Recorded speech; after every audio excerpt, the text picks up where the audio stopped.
Trade വരുന്നത്, അതുപോലെ തന്നെ ഇന്ന് എങ്ങനെയാണ് ഇൻട്രാഡേയിൽ നിങ്ങൾക്ക് എടുക്കാൻ പറ്റിയ സ്റ്റോക്ക് അറിയാൻ പോകുന്നത്. അപ്പൊ വീഡിയോ ഫുൾ ആയിട്ട് കാണാം.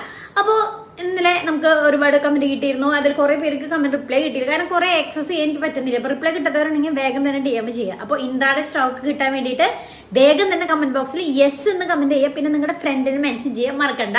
അപ്പൊ ഇന്നലെ നിങ്ങളുടെ ട്രേഡ് എങ്ങനെയുണ്ടായിരുന്നു, ഗുഡാണോ ബാഡാണോ ആവറേജ് ആണോ ഒന്ന് കമന്റ് ചെയ്യുക. എനിക്ക് ഇന്നലെ പ്രോഫിറ്റ് കിട്ടിയിരുന്നു. ഞാൻ എന്ത് കാണിക്കാൻ ഓൾറെഡി പേജിൽ ഇട്ടിട്ടുണ്ട്. അപ്പോൾ അതുപോലെ നിങ്ങൾക്ക് നല്ല ട്രേഡ് കിട്ടിയിരിക്കുന്നു. അപ്പോൾ ഇന്ന് എങ്ങനെയായിരിക്കും നിഫ്റ്റിയുടെ അപ്ഡേറ്റ് വരുന്നത്? ഇന്ന് ടുഡേസ് നിഫ്റ്റി അപ്ഡേറ്റ് വിത്ത് ഐറിൻ. ഇന്ന് December 3 ആണ്. കാലത്ത് ഒരു 8:15 ആയിട്ടുണ്ട്. അതുപോലെ തന്നെ ഇന്നലെ നിഫ്റ്റി ക്ലോസ് ചെയ്തിരിക്കുന്നത് 24,276.10 അപ്പോൾ വീണ്ടും നിഫ്റ്റി കയറുന്നുണ്ട്. പക്ഷെ ആ ഒരു റേഞ്ച് ക്രോസ് ചെയ്യാൻ നിഫ്റ്റിക്ക് ഇതുവരെ പറ്റിയിട്ടില്ല. അതായത് 24,350 അല്ലെങ്കിൽ 24,400 എന്ന റേഞ്ച് ക്രോസ് ചെയ്താൽ മാത്രമേ ഒരു അപ്സൈഡ് ഹയസ്റ്റ് മൂവ്മെന്റ് നിങ്ങൾക്ക് പ്രതീക്ഷിക്കാൻ പറ്റുള്ളൂ. ഈ വീക്കിൽ ഉണ്ടാകാൻ സാധ്യതയുണ്ട്. അതേപോലെ തന്നെ ഒരു ഇന്നത്തെ സപ്പോർട്ട് പോകണമെങ്കിൽ ഏകദേശം 24,100 അല്ലെങ്കിൽ 24,000 വരെ പോകാനാണ് സാധ്യത.